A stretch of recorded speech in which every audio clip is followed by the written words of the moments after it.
Can you hear me? Can you hear me in the back? Sound? Okay. Welcome, welcome, welcome. Come on in. There's plenty of room. So happy that you are all here and thrilled that Hoa Nguyen is here to read for us tonight. I'm Laynie Browne. Welcome to Kelly Writer's House. We're so glad that you're here. And I want to start with some thank yous. I want to thank everyone at Kelly Writer's House who's working hard behind the scenes and in front of the scenes to make this event possible. I want to thank the Creative Writing Department and Dan Morse and the Morse family for supporting this event. But most of all, I want to thank Hoa for coming here all the way from Tkaronto via Amherst. So thank you, thank you, thank you. We have books for sale. Please take a look after the event. This is her newest book, 1,000 Times You Lose Your Treasure. We also have a beautiful broadside, Seeds and Crumbs, the first poem in the book, which is free. So please check that out as well. A moment for a land acknowledgement. We recognize and acknowledge that the University of Pennsylvania stands on the indigenous territory known as Lenape-Hoking, the traditional homelands of the Lenape, also called Lenni Lenape or Delaware Indians. And here's a tiny excerpt of a land acknowledgement by the poet Jiri Neri. This is the part of the program where you say the land acknowledgement, the part that's supposed to make you feel better about yourselves, where you acknowledge those people whom you Googled, removed, and stashed on Wikipedia, and whose land you are now standing on. Your words colonized before they even leave your lips. Misconceptions and dogma-led narratives convincing you that the people and the land were ever two separate things. Hoa Nguyen is the author of several books, including As Long as Trees Last, Red Juice, Poems 1998 to 2008, and Violet Energy Ingots, which received a 2017 Griffin Prize nomination. Her fifth book of poems, this book, was named a finalist for a Kingsley Tufts Award, a National Book Award, Governor General's Literary Award. Wow. And there's been amazing reviews in places like the Poetry Foundation, Library Journal, and Los Angeles Review of Books. In an interview speaking about this book, Hoa writes, quote, "My modes or forms were many. Materials included letters, song lyrics, news clippings, magazine adverts, war reports, ghost stories, cultural instruction guides, language textbook lessons, and transcripts of U.S. psychological warfare tapes, and a folk opera." And later in the same interview, the poems enact a refusal to participate in a trauma parade for the benefit of the white gaze. In Seeds and Crumbs, the opening poem in this collection, she writes, "Scatter the song, clavichord it." Clavichord, a small rectangular keyboard instrument producing a soft sound by means of metal blades attached to the ends of key levers that gently press the strings. Seeds and crumbs provide nourishment often to winged creatures, birds, invisible guides, ancestors, and also humans prone to flight, such as the poet's mother, whose life is central to this book, who was, among other things, a stunt motorcyclist in an all-women Vietnamese circus troupe, who later took flight in other forms also apparent in this book. Song can be like seeds and crumbs, traveling far, feeding aspects beyond those seen. To clavichord a song, then, is not only for the song to carry, but also to traverse time, From her early books, including the fabulous and fabulously titled Your Ancient See-Through, it was immediately clear that Hua's poetry exists powerfully in many registers. Lyric, yes. Archive, yes. Five-dimensional, yes. Cast light on complex material realities, cultural and historical contexts, yes. Alchemy, yes. Spirits, yes. Practical and informational, yes. Incantation, yes. Dream, yes. Multilingual, yes.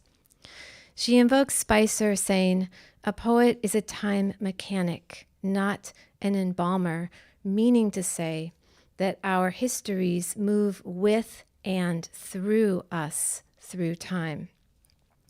Scatter the song, clavichord it, and one result of her approach is a lightness on the page coupled with the gravity of witnessing. Hoa is a poet adept at divining multiple potentialities for any word.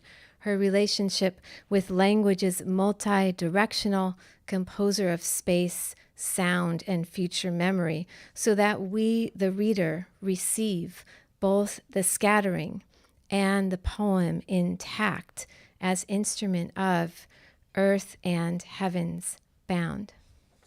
So please help me in giving a warm welcome to Hoa Nguyen.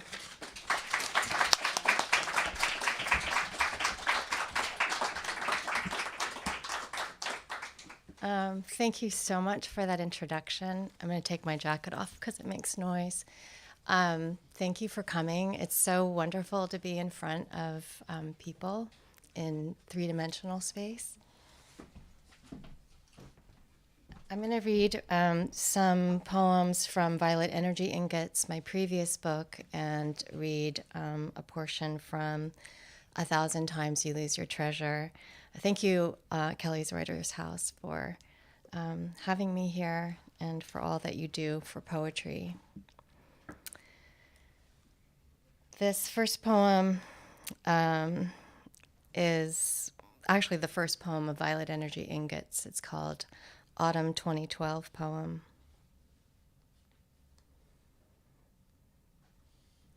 Call capable, a lemony light and fragile, time like a ball and elastic, so I can stop burning the pots, wondering, yes, electric stove.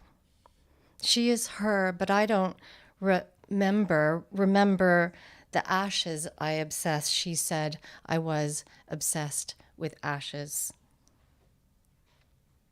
Mandible dream, says the street and ash work, because the storm and ions long. There I woke up in the overlooked dark. I work, do that warp, twistingly wrap the dead, black and white, like the long dead, starved pet rodent eating basement curtains and peanut shells. I walk. I walks down sometimes. Why the abide? The advice was not fare better, but fail better. Auto dish soap, half and half, coffee beans, bake the golden things, rust colors.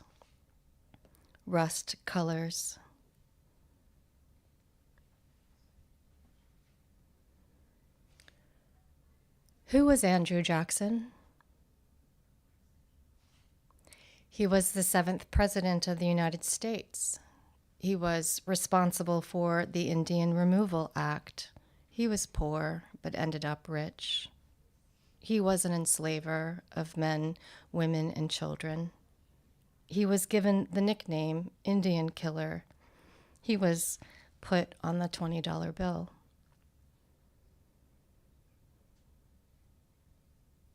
Week of words. Eyes for hearts, hearts for eyes. Words in words choked on Woody Allen grief. Woody Allen anger grief.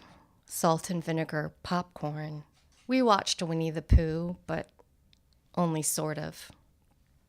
Will I grow up to be cruel? No squares in your feelings. I washed the soloed dirty shirt, wiped the various surfaces, peeled the nail. Snow all day, snow all day. Killed for a meal the Danish zoo giraffe with redundant breeding genes. Woke up in a bed, explained the nature of eights, also grated cucumbers. Meet me in a dream bed where I see your face. I dream I am yours to dread.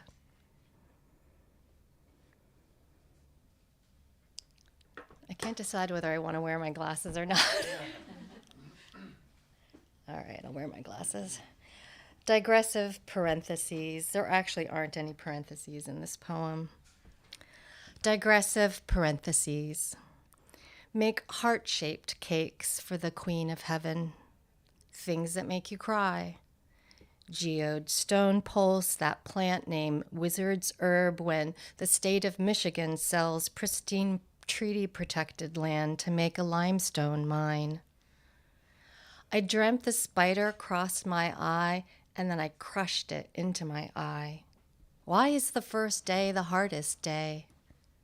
The city susurrus are us, especially if you get to keep the money.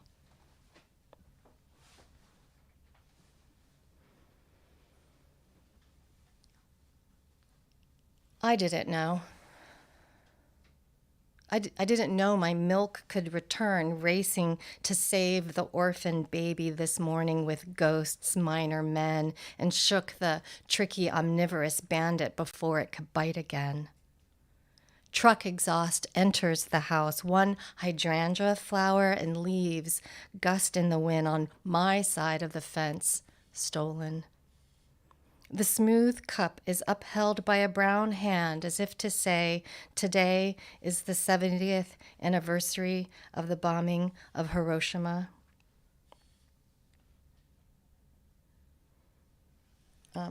This next poem has a reference to, in the opening, a whiteboard. It's called the whiteboard. That where if you've suffered a miscarriage, they'll write on the outside of your room, vag bleed. The whiteboard.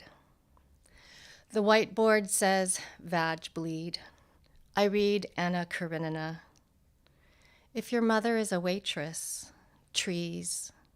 I gave them names as a girl, the females one assigned, Sad and Willow, why? Another with a white beard.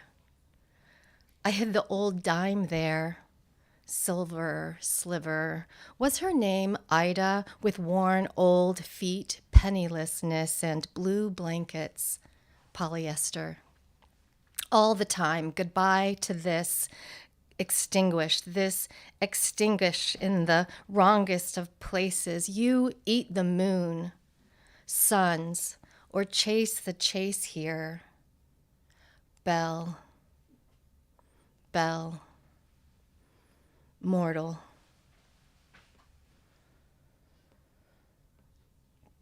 This last poem I'm going to read from Violet Energy Ingots was made into a poster and installed recently at the Hudson stop of Amtrak station. It's small. It went viral. I am too. I am too much. I am forever too much. And every day, you never come to my house.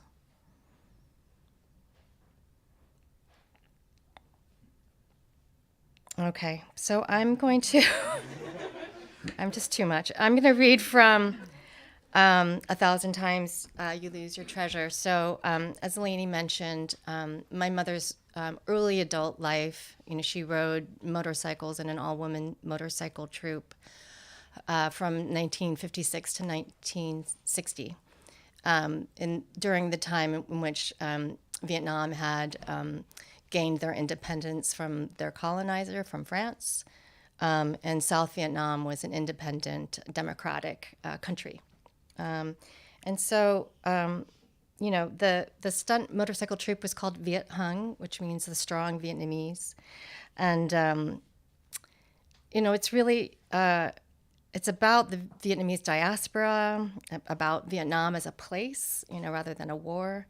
It's also about language and ghost stories and forms, poetic forms. It's incantations of family or personal history and cultural and societal ones as well, with a particular interest in the fractured or the fragment. And I've always known about this part of my mother's life, but that it was typically unnarrated. She didn't really want to talk about it very much, even though it was so fabulous. I knew that she was born an orphan of sorts, and that she left her home on her family farm to find her fortune at 15 years old, and joined a circus at 16, and trained for and became famous as a troupe, as part of this troupe of motorcycle stunt artists that would perform inside a wooden structure that they called the barrel, but that was known more commonly as the Wall of Death. She, when I would ask her about this period of time, she would just say, "That was a long time ago," by which I understood that she had lived many lives. She was born in 1941, which was the year of the silver snake. It's a sign of great power of transformation. And I feel like when she left her life in Vietnam, she left it behind like an old skin. There's, in this narrative, stories of patriarchy, Western colonialism, war, but I didn't want to center that. There was also ghosts, including children that my mother had before me that didn't survive. I'm going to read Seeds and Crumbs, which is the first poem of the volume, and that I am so fortunate to have this beautiful broadside available tonight, and I'll sign it for you if you want me to. Seeds and Crumbs. Yes, a famous mise-en-scène. When I was just a little girl. Angle looks too much like angel, and vice versa. What lies ahead? Rainbow. Rainbows. Who cares? Scatter the song. Clavichord it. The future's not ours to see. Tenderly. Ask about language as if it forgets. Water glides through metal light, lets her into life, silver snake somewhere bound. A motorbike kickstand will pierce her right knee, take a deep piece of meat. Fear is not part of it. Murder flies. Let the knife thrower nearly pierce her face, not afraid. She read the forbidden novels named Daughters after tragic rewritten heroines trodden oceanic sorrow. She will ride ruffian. She will be the baby taken back from her half Khmer mother. Scars. Warm rain while naked. Wistful, faded future tense, hungry to find a good life. That was actually from a conversation I had with my mother when I asked her about leaving at 15, leaving her home. And she said, I was hungry to find a good life, which I thought was really beautiful. This is drawn from a book called Colloquial Vietnamese. It was a language lesson book that I failed miserably with. It came with cassette tapes. I bought it in the 90s thinking it would be useful, but I didn't manage to learn anything from it, but I did get a poem out of it. Language points from Colloquial Vietnamese. Word order with toi. With chi, toi often means only. He only studies. I can speak Vietnamese only a little. That's it. I will not talk anymore. Expressing ability, to do, to go. I can speak Vietnamese. I am able to speak Vietnamese. I am unable to do it. I am unable to go. Autonomous song. There are a lot of songs in this, including sonnets, which are little songs. Here's my autonomous song. Refusing the motherland mother role, Delta girl plotting a runaway plot, no waiting in shadows life for us, her love of colonial electric lights, motorbikes, cursed roses, Christmas, the handsome singing of Que sera, sera, barren thorns to plunge, bouncing light spills on the butterfly, lovers of Chinese legend, a frenzy of magenta flowers to devour. So I mentioned there's a daughter that my mother had before me, but I have very little information about her except for that she was very sweet and died when she was 2 from a lung infection. And my mother offered to me about that. She died and I cried for a long time. We run on trash grass. And of course, Lou's phone numbers, photo of the first Hoa burial site location, silk lining to sleep in, ground cinnamon trees and coffee. Lose the word lose in its original shape. You lose every other word, as in most words. Now, glossy gold looks cheap, the color of loss, jaw sticks and paper, smoky bundled trick and encompassed spirit mirrored emblem, ghost money. I am soot-faced as the feminized male god, massive delta siltwater, black Madata, mother god born of thy destruction, the running shock of her. This poem tells the story of how my mother met a fate. Her name was Diep. That was her Vietnamese name. Her English name was Linda. She went by Linda Diep Lievsky. That was her American name. But this is back when she was 12. And she saw a flying motorist artist, which is what the Viet Hung called themselves. The flying motorist artist. At 12, Diep didn't have a half-cent entrance fee to see the circus performance. When she was 12, 3 motorcycle performers traveled from Thailand to Canta. I thought they were from the Philippines. No, Thailand. A motorcycle act that came to her province in the lower Mekong Delta, joining a country fair for the new year, 1954. People everywhere came to see displays of snakes, contortionists, fortune tellers to exchange caged birds. Diep the disobey, done with farm chores, washing clothes, seeing to chickens, but never the kitchen. She made things burn or break, they said, spilled rice in the dirt, bad luck, they said, and banned her. Recall that one seer and her mad possessions, spirits in the belly, suddenly enlarged, round and hard. When she saw the palm reader, they made tell of a sailboat. Come see the flying motorist artist. Riding shadows on the wall of death. Riding shadows on the wall of death. Watch them defy death on the wall of death.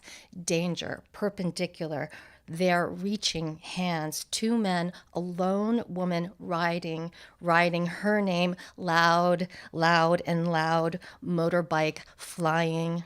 The wooden wall roared.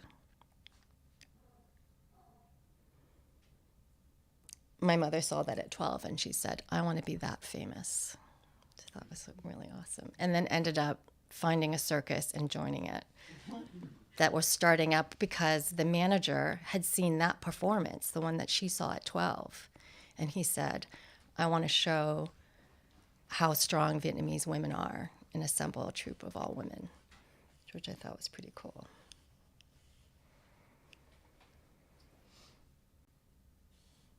Netting, language ghost.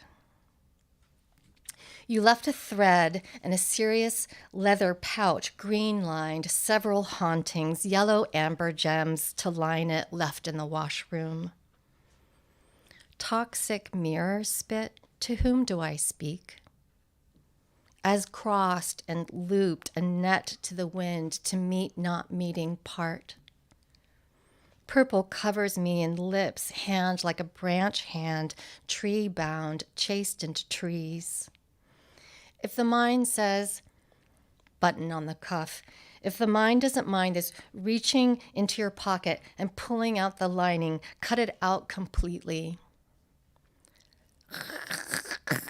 And for the languageless girl chewing ice, face turned blue, then purple, later crooked bangs of straw. I was the no-named garbage can, new teeth bit and lost lid. I get things wrong like this, new shoots to shoot through. This not enoughness learns me to be tough, bitten web of thumb we call confidence. Lost most tones, and a young woman named 5 who cried, nowhere, nowhere, say happy birthday, cut out eye holes to see. Napalm notes. Developed in secret at Harvard, produced by Dow Chemical, an efficient incendiary formula perfected on Valentine's Day, 1942. A thickened gasoline can be dropped from planes, napalm bombs, also flamethrowers. 8 million tons of bombs in Vietnam burns at 1,500 to 2,200 degrees Fahrenheit, 1/5 as hot as the surface of the sun. Very sticky, stable, also relatively cheap.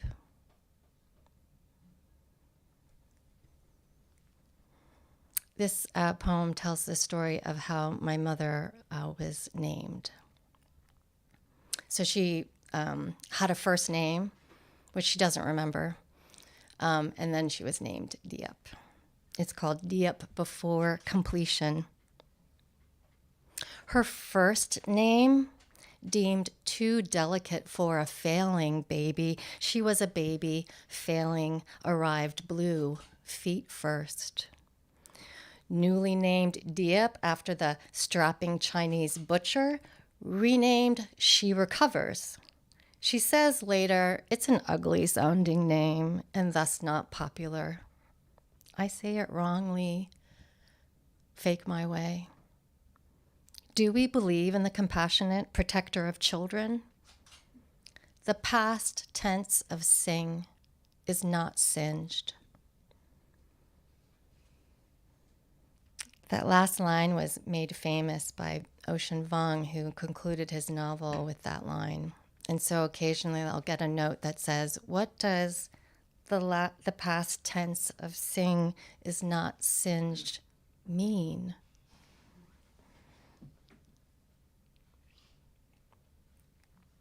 This tells the story of how she, my mother, tried out for the Flying Motorist Artist team. It's called Tryouts for the Flying Motorist Artist Team, 1958.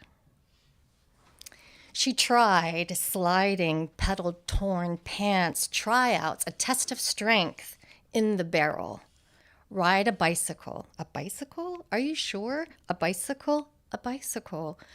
Push and pedal, climb high, banked sides, to try again and fall, to try again and fall, running blood. They said, okay, stop, enough, you're in. She said, I was the darkest one and the prettiest. To save performance shoes, they trained barefoot. She took a taste of earth, held hands on the wall of death.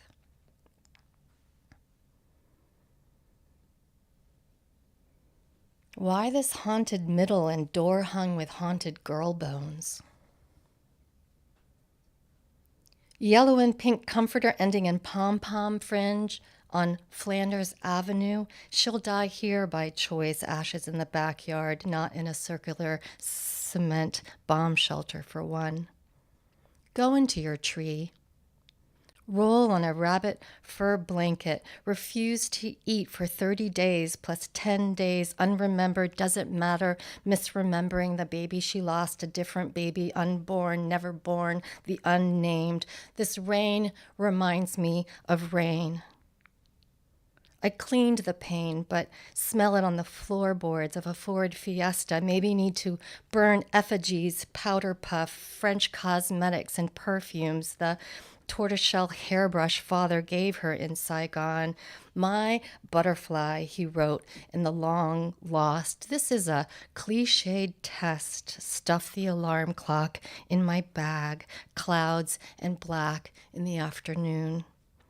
Untranslatable.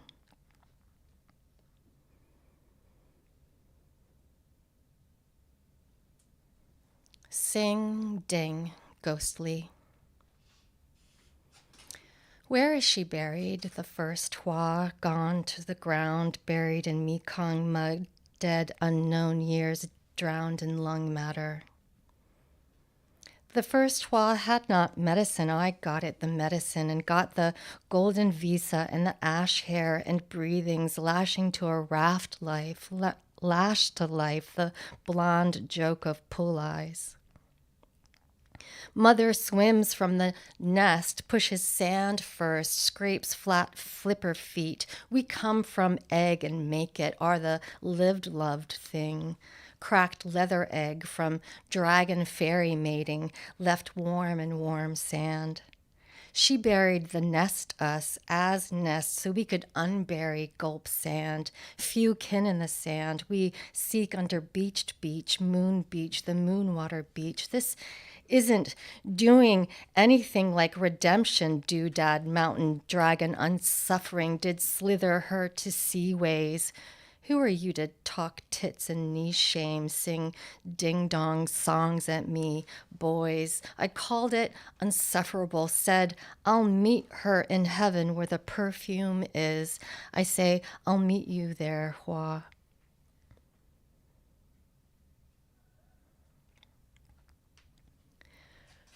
Red Shoes Girl Song.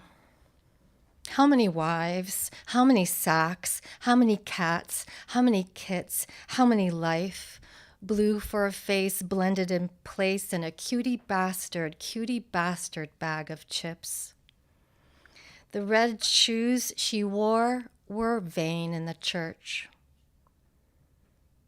The dancing, I met there a man. He had objects exponentially. Her knee skinned velvet, her broken fleeing a kind of moon. Her doom was non-acceptance.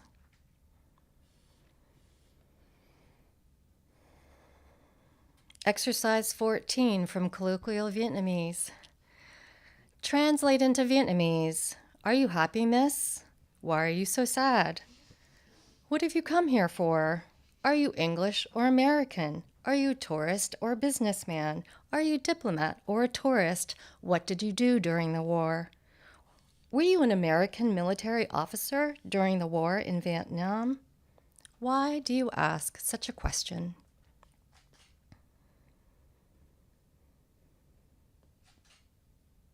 Oxbow Lake. I was just talking about a billy bong earlier, and I learned that a billy bong is the Australian term for an oxbow lake, which is, you know, when a river's meanderings become so extreme, the water finds the more direct way to go and breaks through, and then it abandons the curve. And so I guess at some point someone thought it looked like an oxbow. It's my favorite kind of lake. Oxbow Lake. I might forget the long, slow build-up and cornball delivery of Happy Birthday, the remix, sung years old answering machine, makeup dust, and compacts I threw out, the whole makeup tote bag, half-used blush, pencils, and what else, a curse inside Nautilus. The hard final years were hard years, going blind, no going outside, and hardly, and then to doctors, bebop to bebop, boom radio of the sketchy pastoral on romancy bolster covered in American toile. And in her handwriting, the notebook full of figures, Jonathan, $200, etc., and that one that said, my treasures. Orpheus butterflies, ebony jewel ring, how much cloud face rainbow rage busting out saying, silly girl. My favorite lake being the orphaned one, made when the meandering became too strong. I forgot to sniff kiss the children. Now they've grown. Notes on Operation Hades. Renamed Trail Dust, code name Operation Ranch Hand, call name Hades. 1961 to 1971, approximately 20 million gallons, or an average of 5,355 gallons per day for 3,735 days. Rainbow herbicides. Agent Pink, testing stages. Agent White, second most used. Agent Green, green stripe on barrel. Agent Orange, most widely. Agent Purple, similar to orange. Agent Blue, crop destruction. Applied airily. Dense coastlines sprayed from boats, mixed with jet fuel, diesel. Monsanto Corporation. Dow Chemical.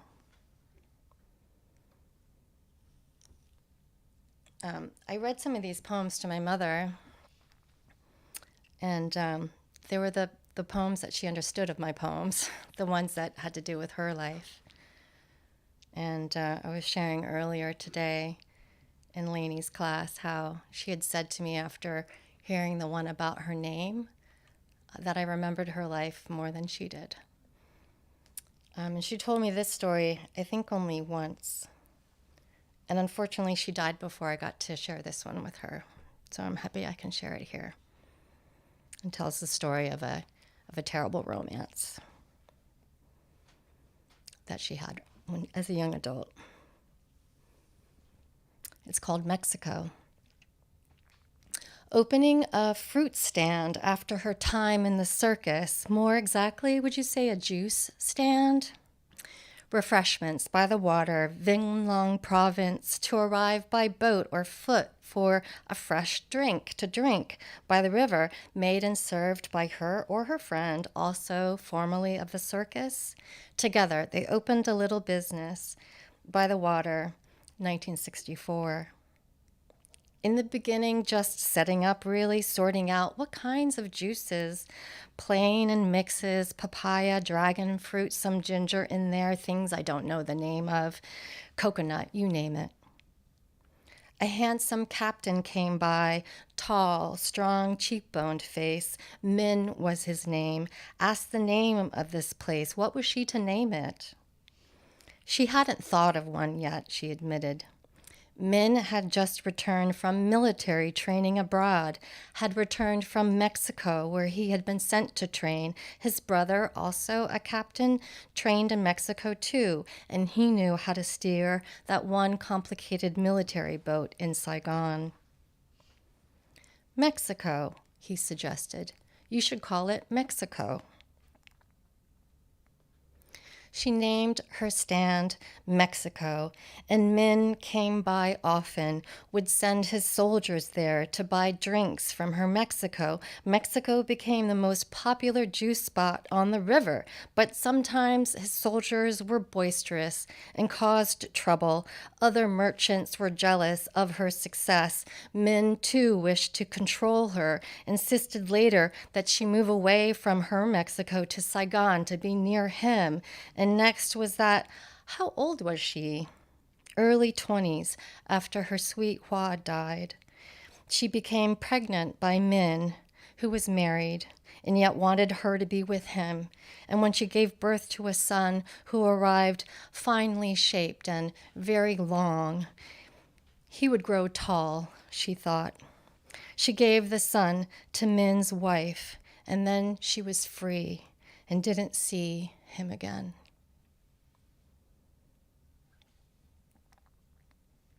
Last letter, 17 March 73.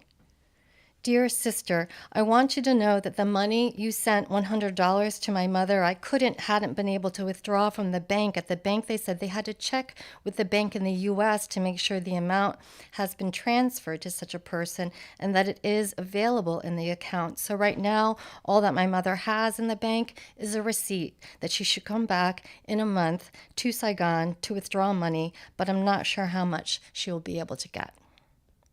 I received the letter and the photographs and gave the letter to Ko Ut. In 2 days, it will be the anniversary of my father's passing away, so I'm letting you know this so you won't be expecting a letter anytime soon. And I'd tell you about the money and how much the bank gave us. In the meanwhile, I hope that everyone is happy, healthy, and that the children are growing up steadily and are nice kids, and that you will always be this beautiful lady. We are concerned and in good health. Talk to you in another letter, unsigned.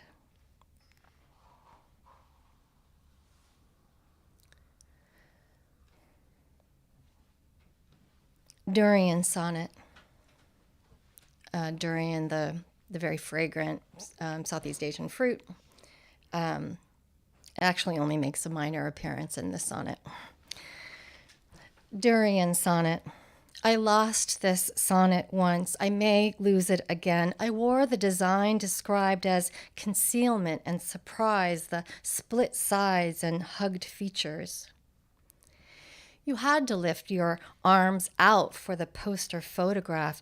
You had to leave your arms out to show your circus daring, to say you chose this, to say you are flying fucking flying on the small French motorbike, hair also flying and a glamour shot smile.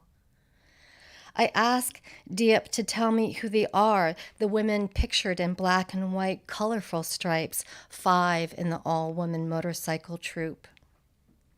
Durian translates as private sorrow. She says, I think she's dead. I don't know what happened to her. She killed herself. I don't know what happened to her.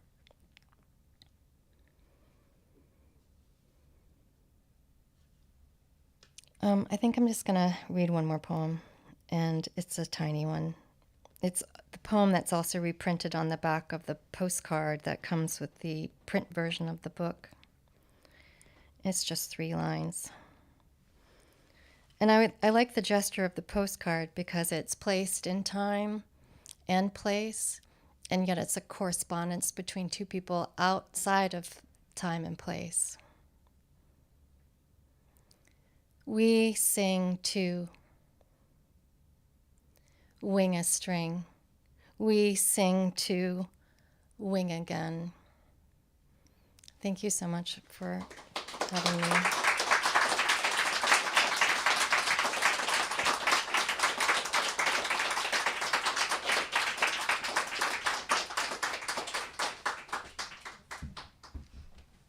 Thank you so much. I think we have time for a couple of questions. Great. Does anybody have a question? Did I exhaust my audience? Is everyone exhausted? Was that exhausting? Yeah. We have a question. Hello. Hello. I noticed in this recent collection of poems, you've at times have used punctuation, like some lines are just punctuation, and I'm curious about your use of punctuation and why you chose to use punctuation instead of words in those places. Yeah, I think there's like a moment of languagelessness, and I'm interested in like typographical markings that aren't necessarily language. So mostly to sort of mark a sense of passage or maybe a duration, but also something visual that disturbs like the sequence of language. Yeah. Thank you. Thanks.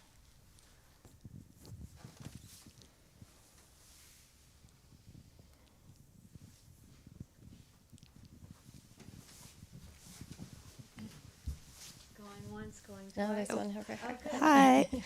I just want to say how much I love the book. 1,000 Times You Lose Your Treasure. Like, I think I've read it 5 times, like in a row, like straight. Wow. So I just absolutely love it. And I just wondered about the title. And today in your reading, I noticed so much about losing, and that word treasure came up. So I'd love to hear more about that.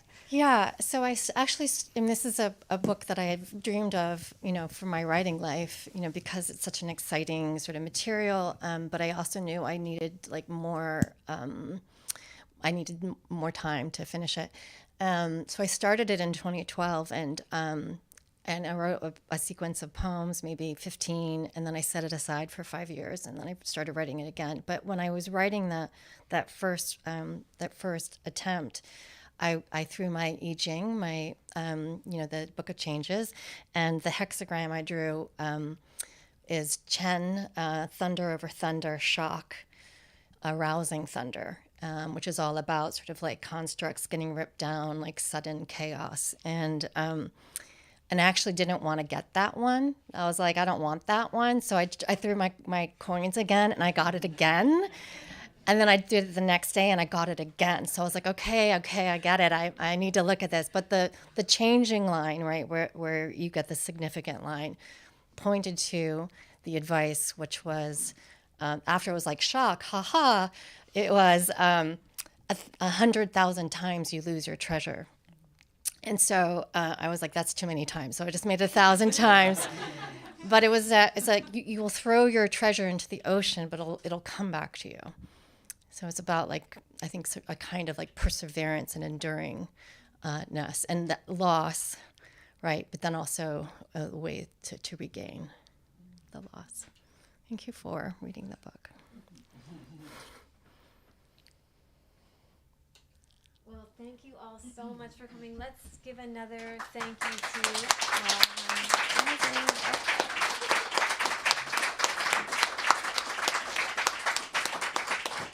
Thank you. Please check out the book table and the broadsides and our reception, and come again. Thanks all.